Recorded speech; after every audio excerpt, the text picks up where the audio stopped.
Third POV. Midnight blinked, and then again, and then a third time before speaking. So, let me get this straight. Midnight started. In an attempt to make Midoriya, who all 10 of you are in love with, jealous, as to gauge out his feelings for you all, you attempted to drug Mineta with an aphrodisiac in his coffee, but Midoriya drank it by mistake.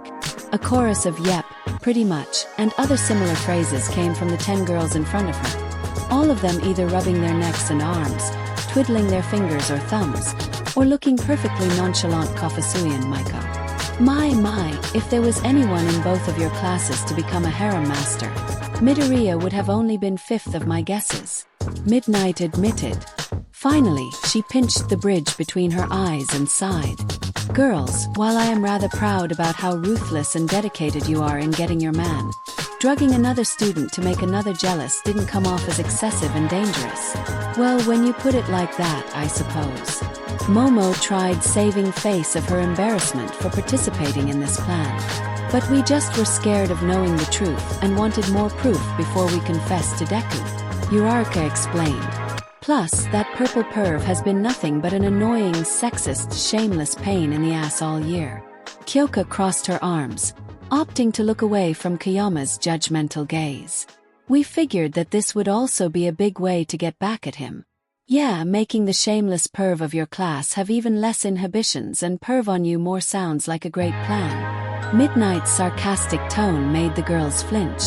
In all honesty, it wasn't the most thought out of plans. Melissa admitted. In our defense, we only came up with it last night. Setsuna pointed out. We are going to have more of a talk about this, along with perhaps an appropriate punishment for this reckless behavior. Midnight warned the girls as they lowered their heads. But first things first, I do in fact have a way to fix this little debacle. In the next 5 minutes, Midnight pulled aside Principal Nizu and carefully explained the situation to the rodent principal, making sure to weave in the urgency to not let Aizawa know about this. Nizu agreed, not wishing to tempt the insomniac teacher to expel near half of his class, 2 students from outside his own, or a recently graduating 3rd year.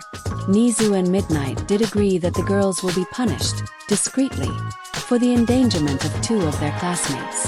After they finished their talk, and a quick call, Nizu had spoken to the group that if they would be willing to have refreshments and snacks brought in, the rodent already knowing of their collective agreement before he even uttered the last words. Nizu decided to send out 2 students to get the snacks, that which Tokeage and Ida immediately volunteered. The former of whom agreed via Midnight's plan that she relayed to Nizu, which the principal was quite impressed with. Midnight held an antidote in her office for the purposes to act as an anti-aphrodisiac, in cases to counteract individuals suffering negatively to her somnambulist quirk, and for risky hangouts and dates. They could then administer the anti-aphrodisiac into a drink for Midoriya. Have the girls offer it to him, which would be quite easy given his current state, and fix this problem before it gets any worse. While Tokeage was bummed out she would miss this next death battle, it was better than dealing with a guilty conscience any further. As the 2 students sped out, one of whom on her secret assignment, the rest sat back down, May pressing the button to play the next video. In the depths of space, who knows what awaits mankind? Wiz began with an existential question. Probably some brain-sucking aliens who need an introduction to my fist. Boomstick stated threateningly. Who's to say those brain-sucking aliens could be hurt by your fist? Boomstick? Kaminari retorted with a teasing, obnoxious grin. And I'm already regretting not volunteering to go instead. Kyoka groaned to herself. But what if the final frontier was a little more furry? Wiz questioned, an image of spaceships sailing through the stars and a larger, more upfront image of a furry. People used to dress themselves like that. Cozy Eye held a look bordering confused and disturbed. It said before quirks appeared that humanity also faced a plethora of social issues and interests that were perceived as strange. Momo explained, herself a tad bit disturbed as recalled what she read about in the times before quirks. One of these included the desire to dress up and identify as animals, often anthropomorphic, and date other similarly dressed individuals. I guess those kinds of people would have found these times to be like heaven on earth, Hajiroda? Rin elbow tapped Jirota's side. Not that I mean any offense. It's just that I think you would be some lucky lady's type. I suppose seeing it that way. Jirota nodded, unsure whether to consider such an idea flattering or concerning. Fox McCloud, captain of the Star Fox Commandos. Boomstick introduced the first fighter. And Bucky O'Hare, captain of a galactic-wide rebellion. Wiz introduced the latter. Both anthropomorphic animals that live out somewhere in space and fly spaceships. Fat Gum highlighted the comparative reason for this death battle. Hey, Sun Eater, if you ate a piece of fur from one of them, would you look like just their animal or also be anthropomorphic as well? I don't want to think about it. Tamaki gulped down the vial in his throat as he thought about eating a piece of fur from humanoid animals. It being nauseating and confusing to distinguish whether that would be okay or wrong. He's Wiz and I'm Boomstick. Boomstick introduced themselves.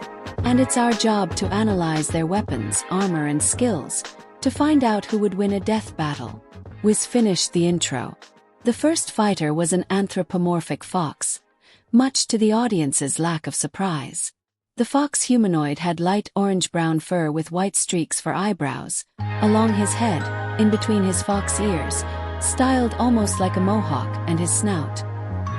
He was dressed in a green jumpsuit, a black and golden belt around his waist, a red scarf around his neck, white futuristic boots, and a white leather jacket with an emblem of a red fox-like creature with wings on his left shoulder. Strapped to his belt were a gray, futuristic pistol and a triangular, white and blue-line device of some sort. His jacket sleeves were rolled up to his elbows, revealing more of his light orange-brown fur. His hands mostly covered in black gloves, his light brown and white-tipped tail sticking out his pants, and his guise complete with a special-looking headset that circled around the back of his head and had an earpiece and a green eye tracker on his right side. Fox McCloud. It's about time you showed up, Fox. General Pepper, a canine-like individual in a uniform, said over a monitor. I'll do my best, Fox reported on his own monitor, with tinier monitors below him, showing a rabbit, a frog, and a blue falcon. It's those other animal dudes from the teaser, Kaminari pointed out. This fox was stated to be a commander of a team. Tokoyami responded. These must be his teammates. Background: 28. Weight: 59 kilograms / 130 lbs. Height: 173 centimeters / 5 feet 8 inches. Cornerian Flight Academy dropout. Trained by James McCloud and Peppy Hare. Personality was modeled after Shigeru Miyamoto. Seriously. In his youth, Fox was a pilot prodigy, studying at the Cornerian Flight Academy. Wiz began Fox's analysis. He was raised by his single father James, who founded a team of mercenaries known throughout the universe as Star Fox. An image of Fox's father had him side by side with a rabbit and a shifty-looking pigman. Star Fox. Izuku repeated the name. Boomstick said Fox was the commander of the Star Fox Commandos. It must be that Fox inherited the position from his father to uphold his legacy. Ibra replied. Perhaps after his father retired. Izuku felt an instant sense of camaraderie with the Fox pilot prodigy, knowing all too well about upholding and succeeding someone's legacy, and the pressure that comes with it. With Pigma, the ugliest pig you've ever seen, and Peppy, a rabbit older than the greeters at Walmart. Boomstick introduced the rest of the OG team Star Fox. Burn. Miruko snickered, especially about Peppy's age, imagining if Peppy was her grandfather. But it wasn't long before something went horribly wrong. Wiz said ominously. Of course it did. Mount Lady sighed. Why wouldn't something go horrible wrong in any of these universes? Because then we wouldn't have a story or reason to care or know about these characters. Midnight retorted. The Lilat system had endured decades of peace, but rumblings of civil war stirred. Wiz explained. The empire of Planet Venom was rising with their new leader, Andros, a giant evil monkey head with Rayman hands. Boomstick jumped in, showing the evil monkey head. Okay, we have seen mutated turtle teenagers that are also ninjas. We have flying ponies and smack-talking hedgehogs that can go faster than the speed of sound. And even boobs that can kill you if look at them. Sun recounted few of the many anomalies and oddities that the group have seen throughout the videos before pointing at the screen. But that has to be one of the most ridiculous things that I have ever seen in my life. I'm just wondering how he's moving those hands. Ojiro said plainly and mute of all surprise at this point. I mean, he has no arms. Fearful of triggering a civil war, the Cornerian Republic secretly hired the Star Fox freelancers to investigate. Wiz continued. But upon arrival, James was betrayed by Pigma, who was secretly in league with the monkey mogul. Oh no! Uraraka's face fell, her hands over her wide mouth. Fucking traitor, Bakugu growled. Midoriya noticed again how Oyama's ever-constant smile fell to a sad frown. His sparkling eyes now dulled in guilt. Again, Midoriya wanted to follow up on this, even ask Oyama what was wrong, but a mild headache rang again in his reddening head, making him forget about Oyama's shame-ridden face. Nizu frowned, displeased at seeing an act of betrayal. It reminded him of the UA traitor still in their midst, how it is more than likely one of the students in his school's care, and how that list of potential candidates was lowered recently to an unlucky 13 individuals thanks to the footage he received by Power Loader. Twice they have already betrayed us. Nizu counted the number of instances the traitor must have acted against them for the League of Villains. First, in the break-in and later coordinated assault on the USJ. And second, leaking the location and time of the forest training camp for the League to attack again and kidnap Bakugu. Nizu did a take-back at the mention of the explosive member of 1A's noteworthy kidnapping by the League.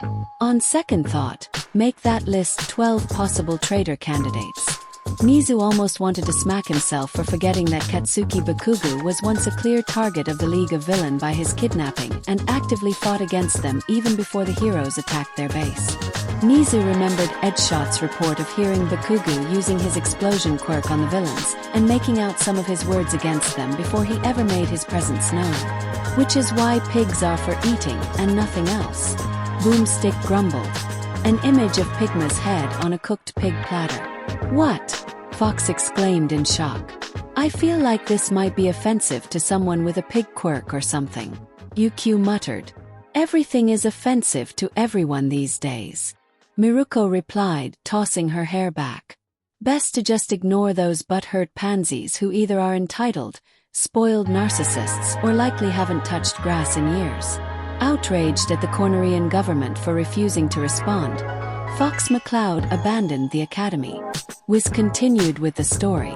Why? Why didn't they do anything? Hagakure asked.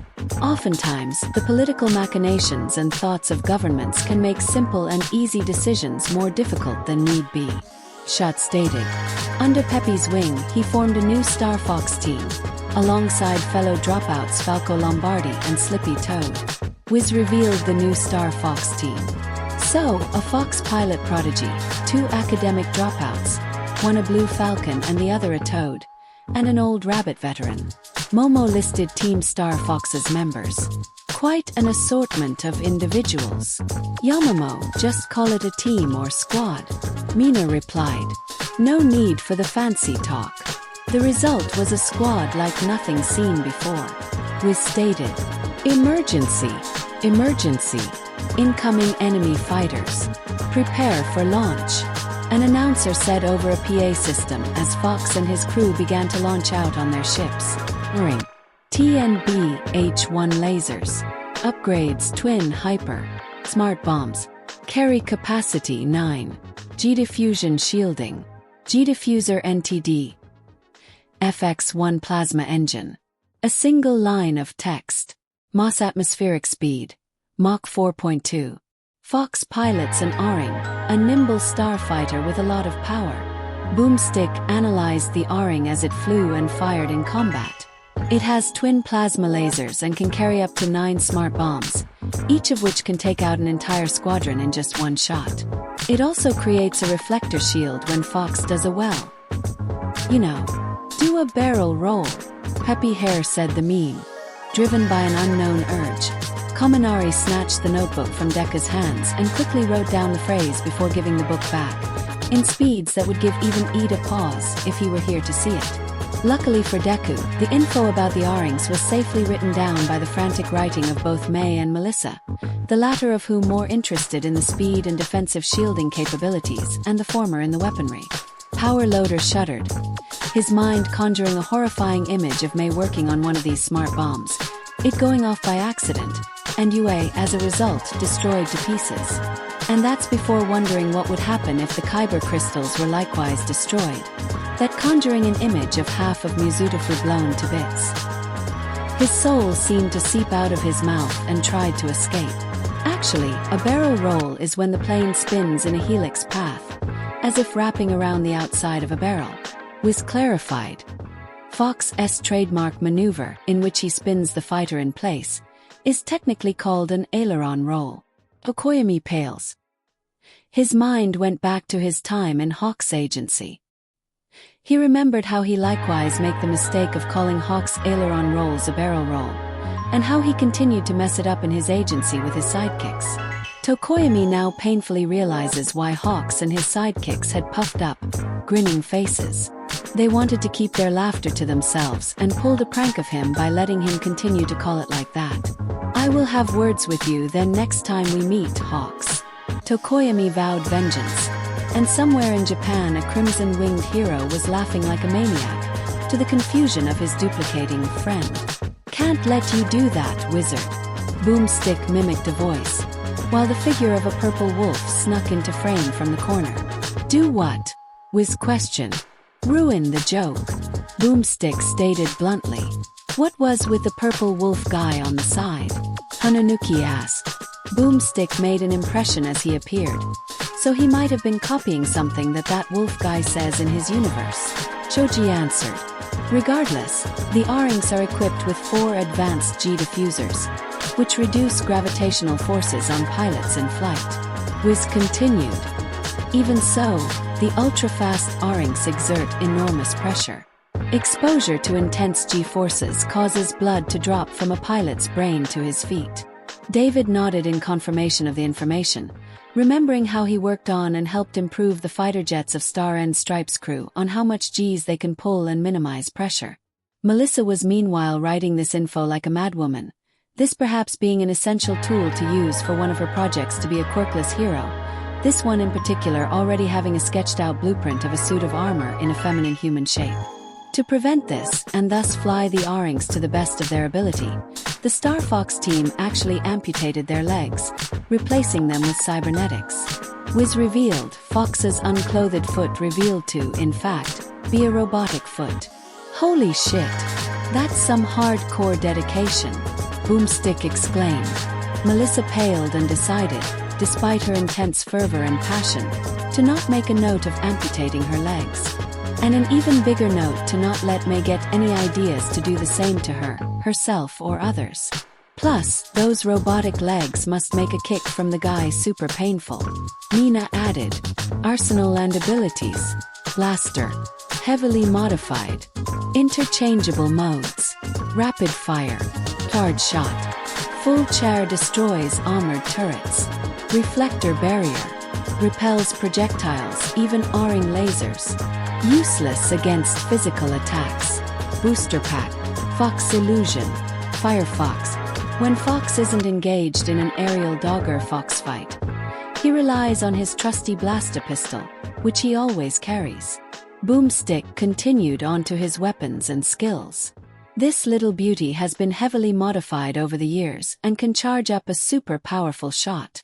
Good. Snipe nodded. I was worried that with so much talk about his ship that we wouldn't get to see his combat abilities. Fox also carries 2 portable G diffusers. One acts as an all-purpose reflector, though he cannot move or attack while using it. Wiz jumped back in. Fox shown using the reflector. The second is a booster pack for highly maneuverable flight. Defensive capabilities that lack mobility when in use, but with another device for high mobility and aerial advantage. Endeavor listed the benefits and coverage of Fox's tech. Although it appears that it can deflect energy beams and perhaps bullets, It cannot deflect the explosion or heat of a nearby object. Bakuga grinned, his mind already forming combat scenarios to if he ever tangled with a humanoid fox, prioritizing to avoid direct hit with his explosions or his AP shot, but instead to focus his explosions to ground in front of or nearby fox to knock the pilot back and disorient him to snag the diffuser that acts as his shield. These G-diffusers allow Fox to manipulate his own gravity to perform two superhuman fighting moves, the Speedy Fox Illusion and the Fire Fox. Wiz continued, Fox speedily going through a Jigglypuff with Fox Illusion and Fire Fox. The Fox Illusion appears to give Fox a short time burst of super speed. Izuku began writing in his notebook, though much slower and less muttering than usual. It could be useful for both offensive and evasion purposes, to deliver quick and stunning strikes, distract enemies, and evade hard-to-dodge attacks. Izuku groaned as his heated-up and mind ached but pushed to continue writing down the info. While Firefox would be a more offensive tool given how slower it is. As Izuku continued, the girls noticed the painful, slower change. Their faces fell as the consequences of their actions were clearly shown hurting the very guy they love, sought to confess and share with each other.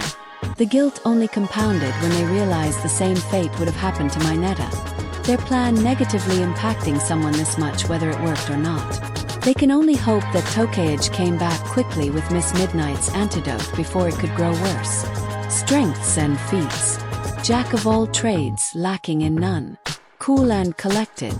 Killed Andros twice plus a clone. Ended the Lilat Wars. Regularly best Star Wolf. Battled a whole planet of dinosaurs. Stopped the Aperoid invasion. Defeated the Onglar Emperor. Fox has taken down entire armies on his own, and unlike dear old dead dad, he's defeated Andros not once but twice. Boomstick revealed Fox's feats. He and his team even kicked the collective assess multiple times of Team Star Wolf, an evil rogue squad of bounty hunters that worked for Andros, including Wolf O'Donnell and that traitor bastard Pigma. Eri and Kuta clapped for Fox defeating the giant, evil, monkey head and avenging his father from both the former and the traitor pig. Hey, it's that same wolf guy that Boomstick made an impression of, Koda pointed out. Weaknesses. Jack of all trades, best in none. Not very cunning. Shoots first, asks questions later. Sometimes a good thing. Doomed to a pathetic and lonely existence for no good reason after Star Fox Command on DS. He is absolutely fearless, though he often relies on his brainier wingmates to handle strategy and intel. Wiz pointed out Fox's limits. Cause when he comes up with a plan, he ends up falling into a black hole. Boomstick explained further. Clever like a fox, my ass. Interesting. Mizu hummed. As a jack of all trades, it may be fortuitous for him to be decent, if not exceptional, in multiple attributes to increase his chances of survival for this death battle. But it may be just as damning if he isn't particularly skilled in one aspect to give him a winning edge against his opponent. And since he's not very cunning, quick, adaptive strategy won't be strong suit for his fight. Gran Torino jumped in. He's likely run recklessly into the fight without a well-thought-out plan which could get him killed. But it's good that he acknowledges his weaknesses and relies on his teammates in areas that he's lacking in. Toshinori added. Shows a level of trust and compatibility that makes this Team Star Fox as impressive and skilled as they are. Regardless, he has proven himself more than capable of saving the day on his own time and time again. He is the leader of the second generation of Star Fox, the greatest commando team in the galaxy. Wiz sang Fox's praises. And that alone should prove one thing dash. You don't fuck around with Fox McCloud, Boomstick said. Ha, good one. Mirio chuckled. Like if you mess with Mirio, your chances are 0. It hurts. It hurts. Nijire's head fell into her hands, shaking it back and forth to jog the cringe from her mind. I see him up ahead. Fox spoke to his team through their comms as they fly. Let's rock and roll. The next fighter, much like his opponent, was another anthropomorphic humanoid. This time a yellow-green rabbit with large amber eyes, and red lens goggles pulled up this forehead. His outfit usually consists of a red and yellow jumpsuit, with yellow gloves, boots, and a belt, yellow gold lines down the middle of his predominantly red jumpsuit, yellow stripes on his shoulders, and a red cape. Other times he could be seen with different outfits, like an orange gold jumpsuit instead. Bucky O'Hare. I know what you're thinking. Just who is Captain Bucky O'Hare? Wiz began. Well, prepare to be reminded or introduced to the greatest cartoon rabbit since Bugs Bunny. Well, okay, that's a pretty big hurdle you just set up for this rabbit. Miruko raised an eyebrow. No one is a better bunny than Bugs Bunny. Except yours truly. Hey! Zuzu is also a great rabbit. Nijire protested. Don't discount our precious cinnamon roll. Cue the explosive rush of blood to Zuzu already red face. Though, despite the heat and headache of his held-back lust, Izuku looked to Nijire as she continued pouting at Miruko. How someone a couple years older than him was still so cheerful and adorable. How cute her pout was. How underneath the ditzy airhead persona she was incredibly intelligent, compassionate, resourceful, and powerful enough to be a member of the Big Three. Izuku let out a tiny chuckle at the memories of their hangouts, either with the rest of the Big Three or with Eri, and how easily compatible and relatable the two were with each other, from their inquisitive minds to their rapid-fire questions and mutterings. Izuku always found Nijire one of the most beautiful women he had ever seen, but now, with his inhibitions and self-doubts lessened and his mind strangely clear, she was absolutely gorgeous. Thanks, Nijire, Izuku finally said. Nijire was taken back. She never could get Izuku to say her first name without a pouting reminder, but now he said it so easily and lovingly. Nijire's subconscious threatened to take control and tackle her green rabbit into a kiss. Instead, she simply smiled, her wide-toothed grin poking at her blushing cheeks. No problem, Zuzu. Music began to play as rapid-fired images of the titular green rabbit appeared flying a large spaceship. In another dimension, another time and space. A parallel universe was Fallon on its face. The song began as dozens of yellow saucer-like spaceships flew and blasted green energy bolts, followed by an army of evil-looking toad people marching running through ruins, one stepping on a discarded rabbit doll. As the video began, Tsuyu had a feeling of foreboding dread, like she wasn't going to like what came next. Seeing the evil-looking toad people as clear and obvious villains, or a villainous empire, she was right. When out of the chaos, who else could it be but the animal adventurers of SPACE? A large yellow-orange ship flew out between multiple asteroids and fired on the Toad Men, flying out with the letters spelling space beside. Bucky. Captain Bucky O'Hare. Bucky was shown helping to pilot the ship with a white feline, pink-haired teammate. He goes where no ordinary rabbit would dare. Bucky ran down a green tunnel of pipes, hopping, jumping, and flipping out of harm's way of traps and lasers and explosions. It's like the theme song for the Teenage Mutant Ninja Turtles. Koda compared. Okay, impressive. Miruko admitted after witnessing Bucky jumping and dodging his way through all those traps. If your righteous indignation has suffered a hit, and your photon accelerator's broken a bit. The ship was shown being fired upon by a large spaceship with a toad-like head in front, Bucky and the crew tumbling inside, before switching to a one-eyed robot running from a smoking and exploding machine.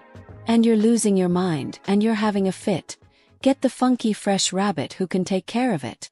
More images shown were a toad general of sorts panicking at the video of his forces destroyed by Bucky and his crew, two toad men getting their trap foiled by one of Bucky's friends, and Bucky saving another one by firing on a large green tank. Bucky. Captain Bucky O'Hare. You say Bucky. I said Bucky. Bucky O'Hare. Let's croak up some toads. A few final scenes of Bucky kicking toad ass and firing on his blaster, before he and his crew stood triumphant while the title of their show appeared, with a few toad men croaking as they got smacked by the last of the title. That was fun. Eri clapped, her eyes full of childlike wonder. Do you think I could watch it, Papa? I'll see what I can do. Izuku replied.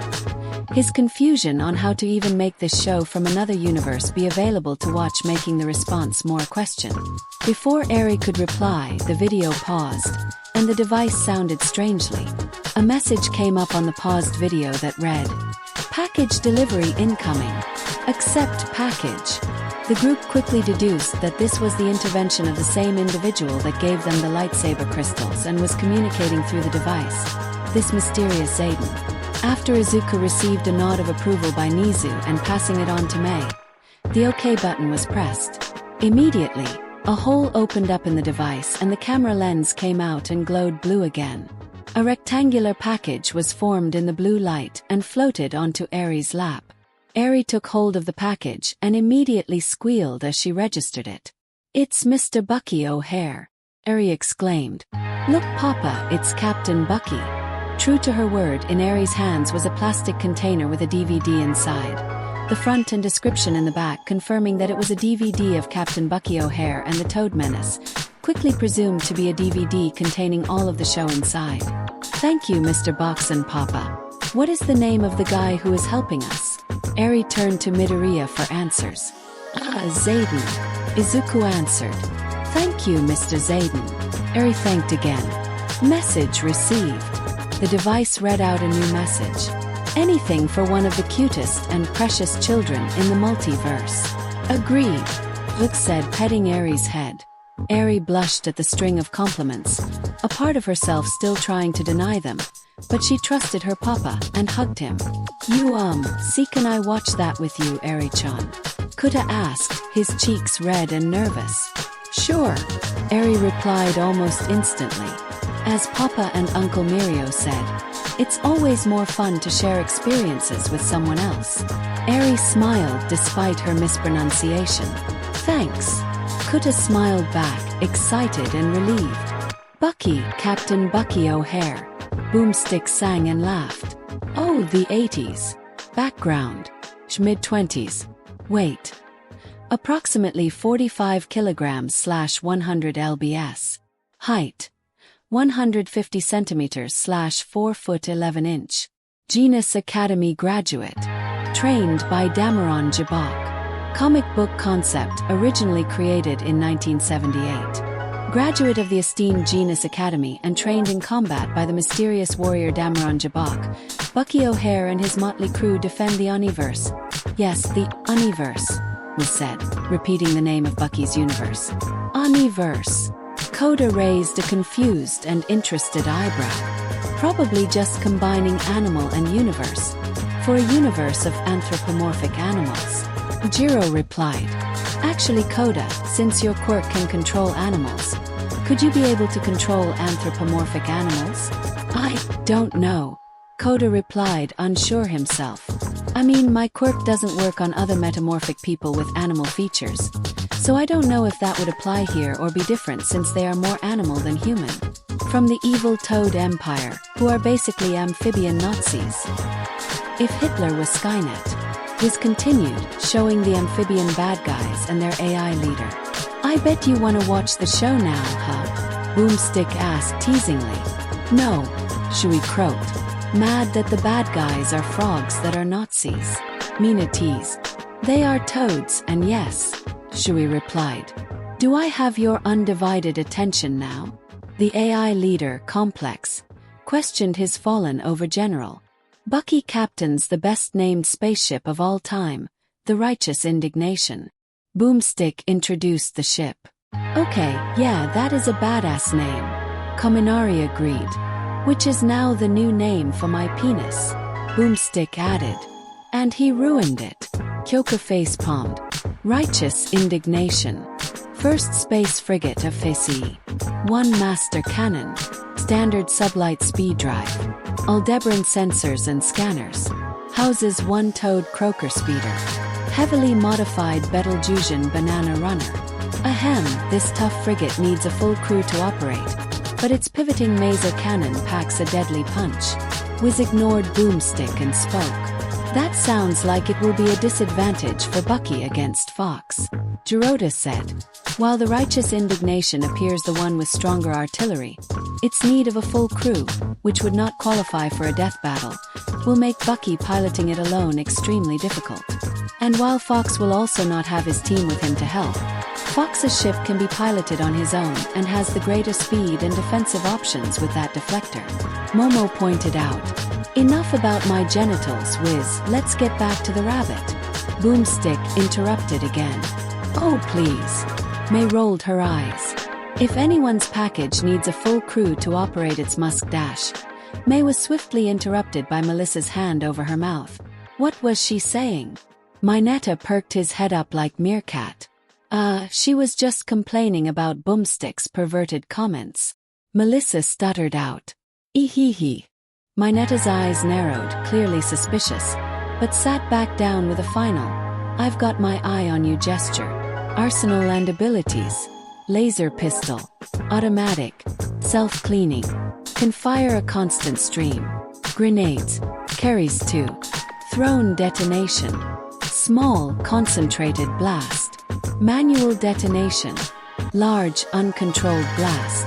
Jetpack. Bucky's no slouch on the ground. He always carries one automatic laser pistol, powerful enough to slice through solid metal. Boomstick began revealing Bucky's weapons. He also brings along 2 energy grenades. When detonated, the resulting blast is massive. This was proven by Bucky shown detonating a grenade with a large detonation. So, both Fox and Bucky have laser pistols, though Fox may have the advantage by his reflector being capable deflecting Bucky's blasts. Todoroki analyzed. But then Fox's reflector can't deflect explosions or their force, so Bucky's energy grenades could work to harm Fox out of the reflector. Pajiro jumped in. Or kill him, if they are strong enough. Bucky also wears a very reliable jetpack, which is fast enough to apparently outrace explosions. Wiz revealed, beginning to show the science and math behind an explosion. The velocity of a detonation can reach over 2,000 meters per second. This means in 0G, Bucky's jetpack can reach speeds over Mach 5, which would turn any normal rabbit into mush. If that's child's play. Miruko bragged. Well, you aren't a normal rabbit, are you, Rumi? UQ teased. Clearly not. Edshot dryly commented, earning him a glare from the rabbit hero. Bakuga now had the strange mix of both wanting to vote for Bucky and test the rabbit's speed against his own explosions. But not this funky fresh rabbit. And yes, that's a direct quote. Boomstick exclaimed and clarified. Bucky will avoid a fight if he can, preferring to outsmart his opponents rather than resort to brute force. Wiz mentioned, that will likely help in his fight against his opponent. Midnight compared between Bucky and Fox's ironic lack of cunning. I've got some serious pondering to do.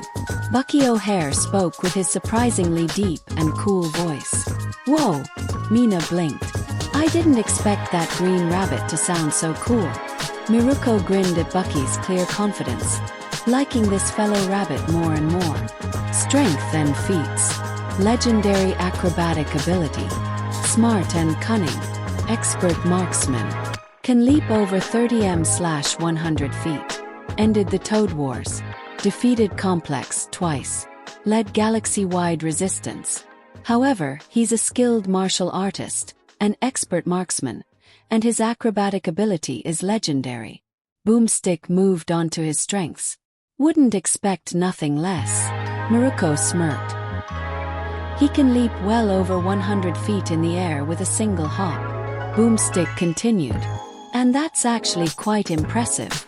Miruko stated, taken aback by his hopping skills. Hers were still superior, but it was still surprising. He's a cunning warrior and leader. Wiz agreed. Bucky is responsible for constructing a massive galactic-wide army to combat the Toad Empire, and succeeded in dethroning their robotic ruler, Complex, not once but twice. Like how Fox defeated Andros twice too. Hagakure pointed out. So, both have led armies against an evil animal-themed empire, fast and deadly, hold similar weapons and gear, can reach large heights. Itsuka counted the comparisons between the two furry fighters. Going to be hard to choose here. Weaknesses. Lacks defensive gear. Far too trusting of strangers. Heavily relies on crew in combat. However, Bucky is also far too trusting for his own good. Wiz pointed out his weaknesses. Even trusting random strangers far too easily, which may lead himself into a trap. He also lacks any defensive gear, likely to keep himself as agile as possible. While the lack of protection for speed makes sense, that's probably going to be bad against Fox. Izuku spoke. Fox has those robotic legs, so if he lands a lucky kick, it could be really damaging. But anyone who would dare to fight should beware the deadly Captain Bucky O'Hare. Boomstick finished the analysis. Attention all hands, battle stations, Bucky said over the PA. Let's croak toads, the whole crew said in unison. Ribbit. Azui, despite knowing that the toads were evil, still disliked that. Alright, the combatants are set. Wiz began the usual intro to the fight. Let's end this debate once and for all. It's time for a death battl. The device paused the video and began searching for the likeliest of counterparts to the two furry fighters. Meanwhile, the group voted on who would this fight. In the end, Fox's voters included Azui, out of spite against Bucky and his toad-beating ways, and Fox having a toad of his own on his team. Melissa and Momo, both finding Fox's ship, while smaller, to be the better and faster ship, voted for Fox too, as well as Meihatsum, who respected Fox's devotion to piloting the O-ring to have his legs amputated. Shoto, more confident in Fox's gear like his reflector, endeavor for Fox's Fox Illusion and Firefox to be useful and essential tools for the fight. All Might for Fox's trust and teamwork. Kaminari, who liked the jokes and memes from Fox, more Edge Shot, who found the Fox may have the better experience of the two evenly matched fighters, and Kuta, who liked Fox's look, skill, and ship better than Bucky. Izuku also voted for Fox, not just for his gear, ship, and agility, but feeling connected with the furry pilot for having to carry on the legacy of a father figure.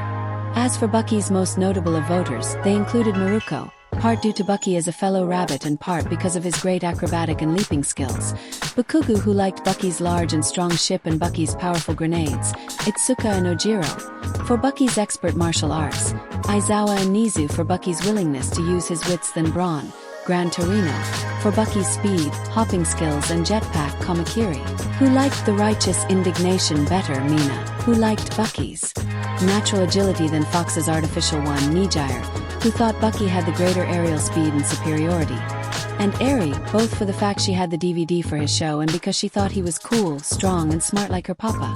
Multiversal counterparts detected. The device finished scanning, first showing Fox. Fox McCloud. Multiversal counterpart. Izuku Midoriya. And we found another one, boys. Kaminari threw his hands in the air. How many Midoriya counterparts does this make again? I think like the 15th one. Kito answered. Hey, Eku. Stop getting all the counterparts to yourself, you greedy bastard. Bakugu complained. Izuku's sweat dropped, not knowing how this was his fault. He had no control over what his counterpart was or not.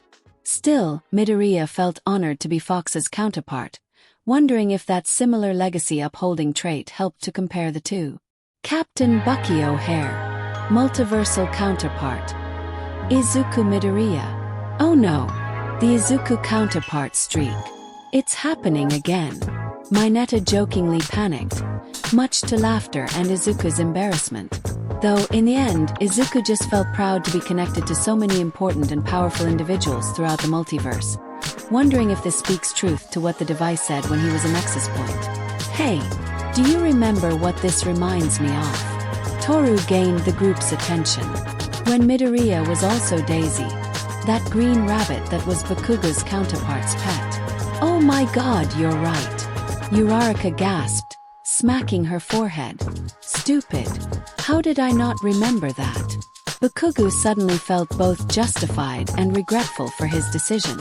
Miruko instead drew her attention back towards the blushing Viridian-haired teenager, and what Nijire said about him being a fellow rabbit.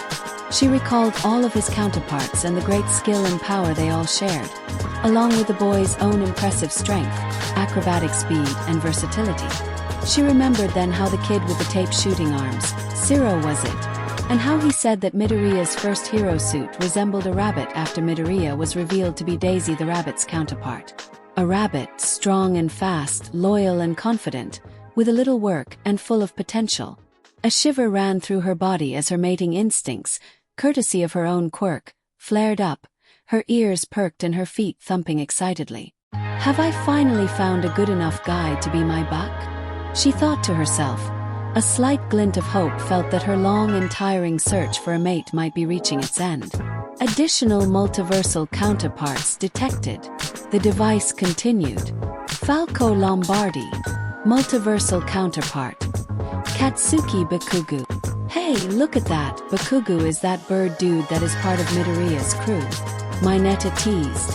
Which received him an explosion to the face. Like hell I would follow that nerd. Bakugu raged. If anyone is going to be a leader of a crew, it should be me. Peppy hair. Multiversal counterpart. Sorahiko Torino aka Gran Torino. Ha, I guess I can see that. Gran Torino snickered. Just as I trained the kid where you failed, Toshinori. Seems my counterpart did the same for his. And I think I got an idea who his counterpart's father is. Toshinori felt it too and chose to focus on that, rather than the hammer of disappointment and shame that Torino harshly hit him with. Slippy Toad. Multiversal counterpart. Minoru Mineta. Hee hee. Looks like I'm part of the greatest team of commandos in that universe. Suck it, losers. Mineta bragged. And hey, Azui, you're a frog, I'm a toad, maybe we can dash. Mineta wisely shut up as the return of Demon Deku's glaring and impending face quickly put the fear of God in him. I mean Midoriya. Glad to be on your team and your command, sir. Mineta meekly squeaked, raising his hand to shake. Midoriya would shake it. And Mineta did his best to not show pain from Midoriya's hydraulic press-like grip. The girls, even Azui, had the decency to whisper an apology to the grape-headed pervert for causing this side of Deku to arise again. James McCloud. Multiversal counterpart. Toshinori Yagi aka All Might. While the same teasing of All Might and Izuku's closeness was once more tossed at their embarrassed faces, not only was Shoto adding this to the Dad Might theory board in his head, but Endeavor also perked up as well. Not only is All Might Midoriya's father in this universe, but also in the same universe where Midoriya was Kratos. Endeavor thought, recalling back to Kratos vs. Spawn, where All Might's counterpart was Zeus, Kratos's, Midoriya's counterpart, father. He also was a fatherly figure as Raiden was to Midoriya's counterpart in Liu Kang, and as Superman, he is dating the counterpart to the boy's own mother. Was I perhaps more right than I knew when I said that Midoriya held a similar strength and power to All Might? Endeavor would continue plunging down into the same rabbit hole of theories and speculation that his son sunk to. Nizu spotted the similarities and sighed. Like father like son, I suppose, he thought. After all was said and done, the video resumed with the actual death battle. The fight opened up with 3 of the classic Star Fox crew appearing on screen, of the expanse of space, in their aurings. We're heading out, Fox declared. All aircraft report. Hey, it's like the end of the last video, Pony pointed out. I suppose it was a teaser for how the death battle would begin. Suka deduced. This is Peppy, all systems go. Peppy reported in. Don't forget me. Slippy called in, as his ship flies in behind them. Slippy, what are you doing? Hurry up. Falco yelled at his toad teammate. Yeah, I can definitely see the resemblance. Zero snickered, looking between the blue falcon and the explosive Pomeranian. Screw off, the Pomeranian barked. Not my fault the purple perv is a deadweight. Hey, Mineta exclaimed. The righteous indignation then appeared. Don't worry, Slippy replied, unknowing of the ship that appeared behind him. Attention all hands, battle stations. Bucky radioed in. Could it be the pretense for this fight just be that they think Slippy is part of that Toad Empire they are fighting? Sato questioned. 'Cause that sounds a bit racist. Huh. Fox was taken back by Bucky's sudden appearance. Let's croak toads. Bucky, and presumably his crew in the background, cried out, as the righteous indignation's blasters charged up. Slippy, watch out. Peppy warned before it was too late. Bucky begins to shoot Slippy's ship with the righteous indignation's maser cannon. Hey, What did I do to you? Mineta cried out, panicking. Ah, I'm hit. Slippy cried out. Fox! Slippy's ship blew up with the toad himself. Mineta paled. His soul almost seen leaving his body. Welp, he's dead. Ciro's sweat dropped. The toad or him? Kaminari gestured to the slumped-over perv as Dark Shadow poked and prodded his comical soul back into his small body. Mission accomplished, Bucky declared. Midoriya. Mineta, now resuscitated, wailed at his teammate/killer. Why did you shoot down your own teammate? I call friendly fire. Midoriya sweat dropped, unsure how to respond to Mineta's dramatics. Sorry, he replied, unsure. Fox retaliated, firing a smart bomb onto Bucky's ship, shooting it down into the strange planet below. I'm starting to think that this fight isn't going to involve their ships at all. Melissa scratched at her cheek. Scratch one bogey, Falco declared. There's one more to go, Fox said, before flying his ship down to the planet below to chase after the righteous indignation. As the screen turned black, the following title card appeared. Death Battle. Number 29. Random Ass Planet. Fox McCloud vs. Bucky O'Hare. Wow, I didn't realize that this was the 29th death battle video that we've seen. Shoda blinked. I almost miscounted it as our 28th one. That's because of the boring ass fight between those turds with faces and bipedal turtles. Kamakiri's voice was dry with boredom of that particular fight.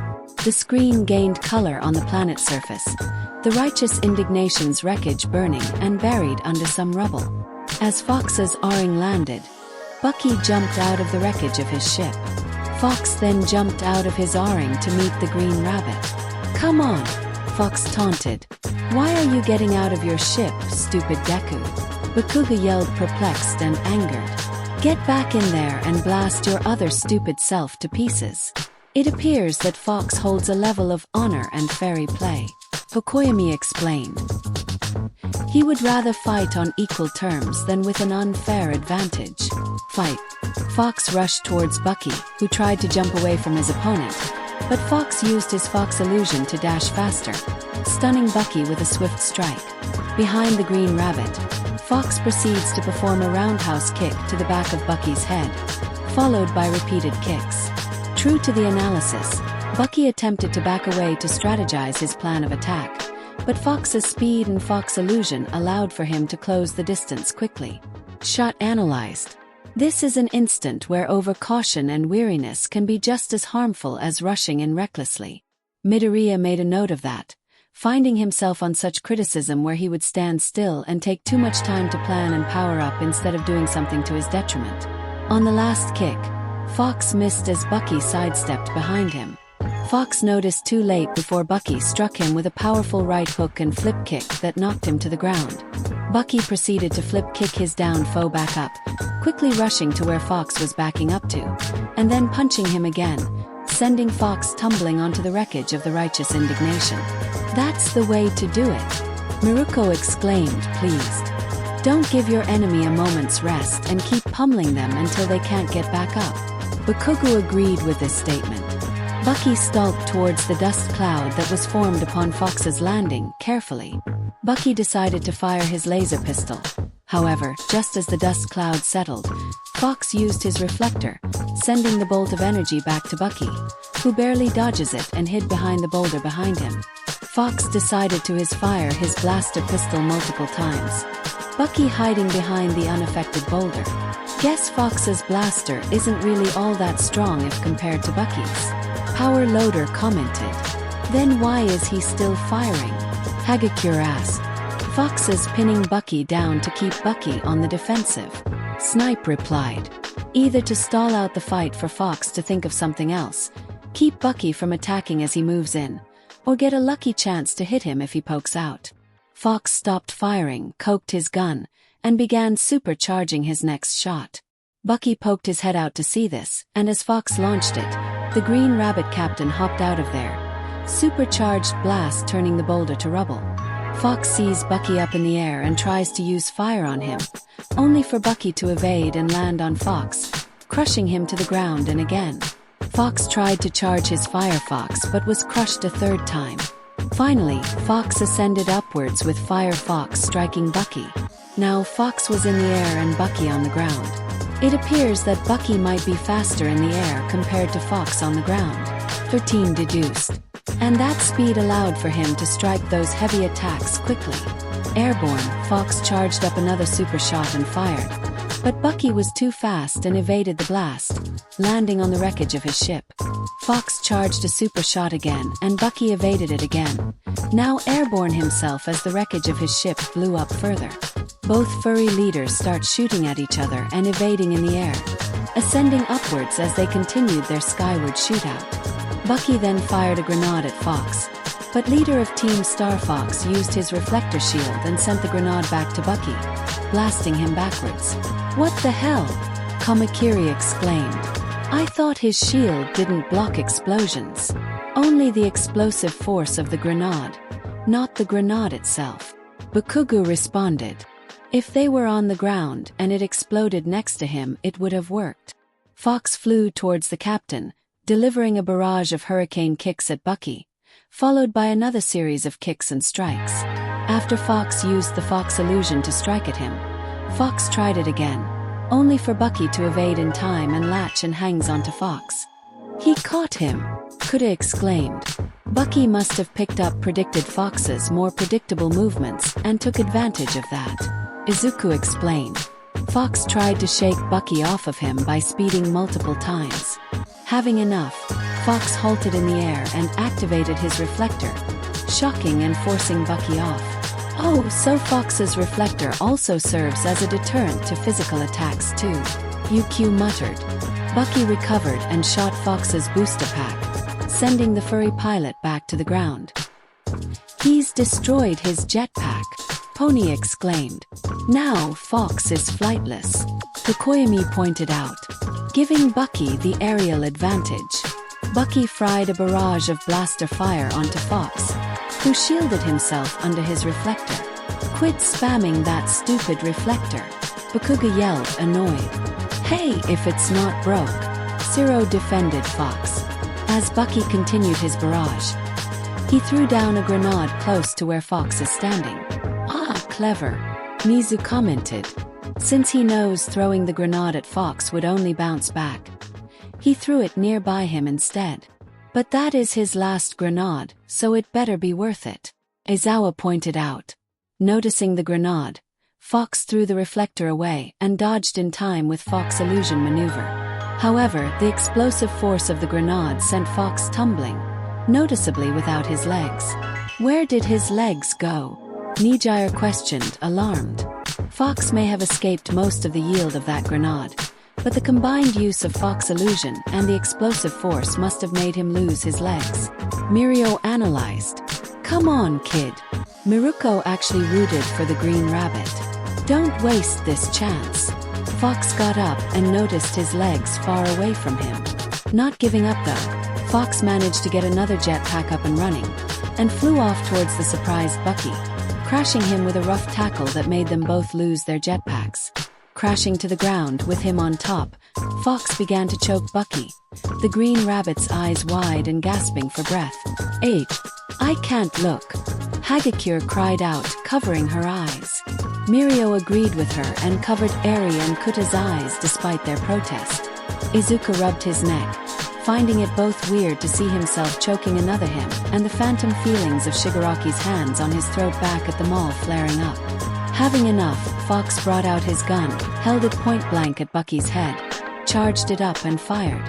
Bucky's head exploded into pieces, one of his ears sliding away and leaving a trail of blood. A gulping sound was all that was needed for multiple simultaneous stomachs to be relieved of their contents. "God damn it!" Miruko cursed, pissed off that her fighter died. But at least he went out with a bang, so there's something. Keidado. Jesus. Kaminari wiped his mouth of the leftover bile. Midoriya, bro, was that really necessary to do that to yourself?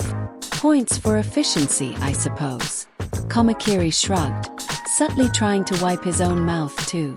In the aftermath, Fox is seen standing next to the dead Slippy Toad in his O-ring. He then rips off Slippy's robotic legs and replaces them for his own, flying away on his O-ring.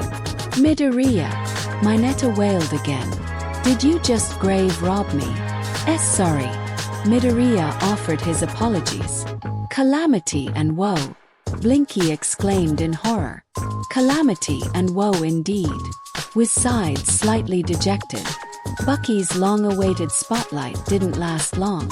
Sounding a little biased there, wizard. Mina raised an eyebrow. Or perhaps Bucky O'Hare is simply not as well known as other properties in their world, and wanted to give him some attention. Momo suggested. Considering foxes eat hares, I'm not surprised. Boomstick replied. A fox shown with a rabbit in its maw. Oh yeah, I didn't realize that. Kaminari hummed. Add it to the pile. Kyoka raised an eyebrow. Okay, ha ha ha. Kaminari laughed dryly. Right. Wiz said, shaking off the fact that Boomstick pointed out something right. First off, yes, the O-ring trumped the righteous indignation, as its weaponry, shielding, and maneuverability were simply outclassed. Well, they didn't use them in the actual fight, Melissa pointed out. But not before croaking the worst toad of all time, Boomstick pointed out. Fox! Slippy cried out before he and his ship were blown up. Hey! Mineta whined at the unnecessary shade thrown at him and his counterpart. Hee hee, I love this job. Boomstick chuckled. Bucky's ship was a tough old bird, so a fight to the finish on the ground was inevitable. Both Fox and Bucky had blow-by-blow counters. Wiz pointed out. Fox's reflector and Bucky's acrobatics could avoid laser fire. Fox is fearless, but Bucky is cunning. Fox is faster on land, but Bucky is faster in the air. The deciding factor was experience. I see. Nizu nodded, paying close attention to see how he was proven wrong. Surprisingly and delightfully, Fox has been a major player in more wars than Bucky, and single-handedly ended all of them. Boomstick explained. At his own request. Wiz mentioned. I'll go it alone from here. Fox said over his comms. Like a real man. Boomstick stated proudly. Fox. Fox man. When all said and done, oftentimes experience can be the most crucial deciding factor of any fight. Ectoplasm advised. Also, Bucky always had a squad of troops at his back during ground combats, was added. But when Star Fox does an away mission, Fox is usually all on his own, even when fighting an entire planet of dinosaurs. Ooh, Setsuna's not gonna like missing this. Kanoko mentioned. She'll be fine. Itsuka eased the mushroom girl, though held a bit of doubt in truth. In the end, Bucky choked. Boomstick said his poorly timed joke. The poor joke only got so much as a slow clap and shaking heads from the students. The winner is Fox McCloud, Wiz announced. Claps again were given for the rather equally matched fight, with victory cheers and groans of reluctant defeat. Next time on Death Battle, Boomstick began announcing the next video. As the screen was dark, the dramatic, iconic music drummed out as flames began to light up the screen. Out of the flames, the vague shape of a human was seen, only for it to come closer and reveal that the shape was anything but human.